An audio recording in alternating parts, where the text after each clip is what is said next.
ஆக்சுவலாக இப்போ நீங்கள் பார்க்குறீங்கல்ல, செகண்ட் லோடு கிளம்பிட்டோம். நம்மளுக்கு ஃபஸ்ட் லோடு சனிக்கிழமை ஆயிடுச்சு இல்லையா. நாங்கள் அன்றைக்கி நைட்டு வந்து சாப்பிட்டு படுத்துட்டோம். ஞாயிற்றுக்கிழமை ஆஃபீஸில் லோடு சொல்கிறேன்னு சொன்னாங்க, ஆனால் சொல்லலை. சாப்பிட்டுட்டு படுத்துட்டோம். ஆனால் திங்கக்கிழமை டெஃபினட்டாக ஏதோ ஒரு லோடு ஆகிடுன்ற மைண்ட் செட்டில் இருந்தோம். என்ன ஹைலைட்னா, எங்கள் கூட லோடு ஏற்றின இன்னொரு நண்பர் ஒருத்தர், அவர் என்ன பண்ணாப்புல, அவருக்கு ஒரு நேற்று ஒரு லோடு சொல்லியிருக்காங்க. அதாவது இப்போ நம்ம ஏற்றுறோம்ல, இந்த லோடு அவருக்கு சொல்லியிருக்காங்க. ஆல்ரெடி ஒரு மெயின் லோடு ஏற்றிட்டாரு. அது இல்லாமல் ஒரு பார்ட் லோடு அவருக்கு சொல்லியிருக்காங்க. அந்த பார்ட் லோடு அவருக்கு செட் ஆகலை அவர் வண்டியில். ஏன்னா பொருள் கொஞ்சம் கச்சன்னு இருந்திருக்கு, அதனால் அவருக்கு செட் ஆகலை. இப்போ நம்மளுக்கு இந்த பார்ட் லோடு சொல்லிட்டாங்க. இது எங்கே போகுது அப்படின்னா, வாப்பிலேருந்து நலமங்கலம் பெங்களூர் வரைக்கும் போகுது, பெங்களூர் சரௌண்டிங்கில். ஸோ அந்த பக்கம் இது ஒரு பார்சல் இது, சரிங்களா. இது அங்கே இறக்குற மாதிரி டன்னுக்கு 4 ரூபா மினி கணக்கு. இது எத்தனை டன் ஏறுதோ அதுக்கு ஏற்ற மாதிரி. ஸோ அது எத்தனை ஏறுது என்னன்றது அப்புறம் சொல்கிறேன். இது என்னன்ற சொல்கிறேன். இது நம்ம அந்த ஃப்ரெண்டுக்கு சொன்னது. அவர் வண்டியில் ஏற்ற முடியாதனால அதை நம்மளுக்கு மாற்றிட்டாப்ல. நீங்கள் போய் எடுத்துக்காங்க. நைட்டே என்கிட்ட சொல்லிட்டாரு. நான் காலைல வண்டி ஓனர்கிட்ட கேட்டுட்டு இப்போ எடுக்க வந்திருக்கேன். இது ஏற்றிட்டோம். மேபி இதுவே நம்மளுக்கு டன்னேஜ் ஃபுல்லாக இருந்துச்சு. ஏன்னா இது 12 டன் பாசிங். நம்ம நல்லா மைண்ட் வச்சுங்க. எல்சிவி மாதிரி இந்த வண்டி கிடையாது. கலெக்ஷன் இருந்தால் தான் வண்டி மூவ் பண்ண முடியும். ஓனர் என்ன சொல்லிட்டாப்ல, கலெக்ஷன் இல்லை, கொஞ்சம் வெயிட் பண்ணு, ஒரு அமௌண்ட் வரட்டும் போவோம் அப்படின்ற மாதிரி சொன்னார். அதாவது ஒரு அப்ராக்சிமேட்டாக அவங்ககிட்ட சொல்லணும், ஒரு 80 to 70 அந்த ரேஞ்சு, ஓகேவா. அது 70, 80 அந்த ரேஞ்ச் ஃபில் ஆகிடுச்சுனாலே எடுத்துக்கலாம் வண்டி அப்படின்ற மாதிரி. ஆனால் அவர் மைண்டில் இருக்கிறது இந்த மாதிரி ஒரு கலெக்ஷனுக்கு போகணுன்னு. இப்போ இங்கே லோடு இதுவே நம்மளுக்கு கரெக்டாக இருந்ததுன்னா பிரச்சனை இல்லை அப்படின்னா வெயிட் பண்ணி இன்னொரு லோடும் போடுற மாதிரி இருக்கும். ஸோ இப்போ நீங்கள் அங்கே பார்க்கும்போது வண்டி எடுத்து வந்தால் ஓகே. அங்கே ஆஃபீஸ்லேருந்து கிளம்பி வந்துட்டு நேராக வேமெண்ட்டில் விட்டோம். ஏன்னா கிளம்பும்போது சொல்லிட்டாங்க வேமெண்ட்டு கம்பல்சரி, வேமெண்ட்டில் எடையை போட்டு கிளம்புனாங்க. வேமெண்ட்டில் எடையை போட்டேன். இங்கே பொறுத்த வரைக்கும் அதுதான், ஒரு லோடு ஏற்றினாலும் வேமெண்ட்டை கண்டிப்பாக நீங்கள் போட்டே ஆகணும். அது எல்லாருக்கும் தெரியாதவங்களுக்கு சொல்கிறேன். வேமெண்ட்டை போட்டு அப்படியே வெளியே வந்தேன். இந்த அவங்க சொன்ன லொக்கேஷனில் என் மைண்டில் இருக்குது. அது அவங்க சொன்னது ப்ளஸ் நான் மேப்பில் பார்த்தது, அந்த லொக்கேஷன் அப்படியே ஃபாலோ பண்ணிட்டு கரெக்டாக பாயிண்ட்டுக்குள்ளே வந்து போட்டேன். இப்போ லோடு ஏற்றிட்டு இருக்காங்க. அண்ட் எத்தனை மூட்டை ஏறுது என்னது, இது என்ன லோடுனா பார்சல் தான். அதில் இந்த துணி ரோல் வரும்ல, நம்ம இந்த ரெடிமேடு இந்த துணிக்கு மீட்டராக வாங்குவோம் தெரியுமா, அது ரோல் பண்ணி வச்சுருப்பாங்களா, அந்த லோடு இப்போ ஏற்றுறது. என்னென்னா இது ஏற்றது பெரிய பிரச்சனை இல்லை, இது சேஃப்டியாக கொண்டு வரணும். ஏன்னா நம்ம வந்திருக்கிறதா தெரியும்ல அந்த யார் ஏரியான்னு, அதனால் கொஞ்சம் பார்த்து பொறுமையாக தான் வந்துக்கணும். என்ன இதுன்றதை பார்ப்போம். சொன்னாங்களே ஒரு வழியாக ஒரு வார போராட்டத்துக்கு அப்புறம் நம்மளுக்கு 3வது லோடு செட் ஆகிடுச்சு. இப்போ எங்கே போகிறோன்னா 3வது பாட்டோட ஏற்ற போகிறோம். ஆக்சுவலாக ஒரே ஒரு டன்னு தான்.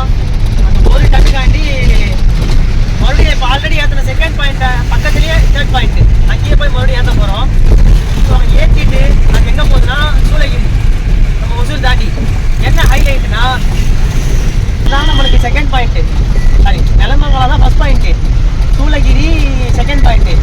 என்ன ஆச்சு, இப்போ நெலமங்கலம் வந்து உள்ளே மாட்டிக்கிச்சு ரோடு, சூளகிரி ரோடு பின்னாடி மாட்டிருக்கு. அது எப்படி அடிக்கி என்ன பண்ண போகிறோன்னு தெரியல. நாங்களும் ஒரு பதட்டத்துலேயே போகிறோம். டீசல் வேறு ட்ரையில் இருக்குது. அதனால் அங்கே போனது அப்புறம் தான் என்னன்றது தெரியும். அதனால் எத்தனாவது நாள் பண்ணுற பாருங்க. ஏன்னா ஒரு பதட்டத்தில் போகிறோம். 3வது ரோடு ஏற்றிட்டு கணக்கு முடிச்சுட்டு உங்களுக்கு நான் திருப்பி எந்த பக்கம் போகிறோம் எப்படி போகிறோன்றதை சொல்கிறோம்.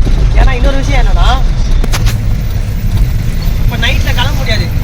அதனால் காலைல தான் கிளம்புற மாதிரி பிளான் பண்ணியிருக்கோம்.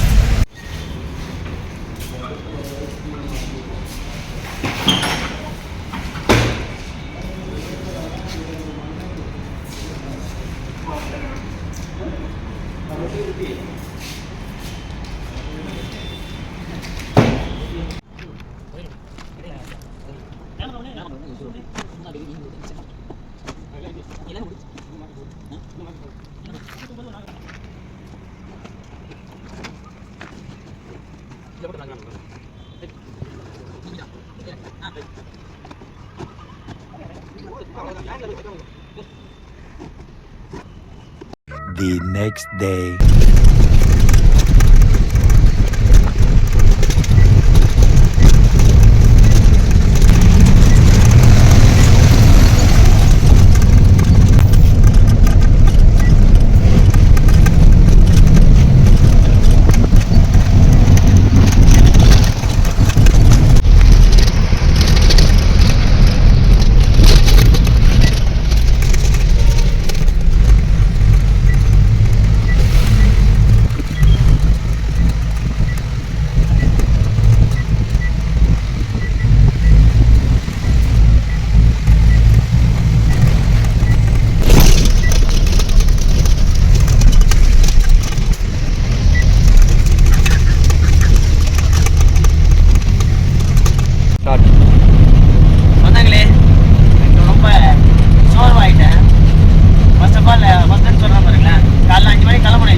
அதே தூக்க பார்த்தானுங்க, நைட்லியாண்ணே அப்படின்னு. இல்லை இல்லை பகல் நேரம் நம்ம போவோம், கரிமலான ஒரு இடம் போவோம், அந்த இடத்துல பார்த்தா தெரியும் உனக்கு.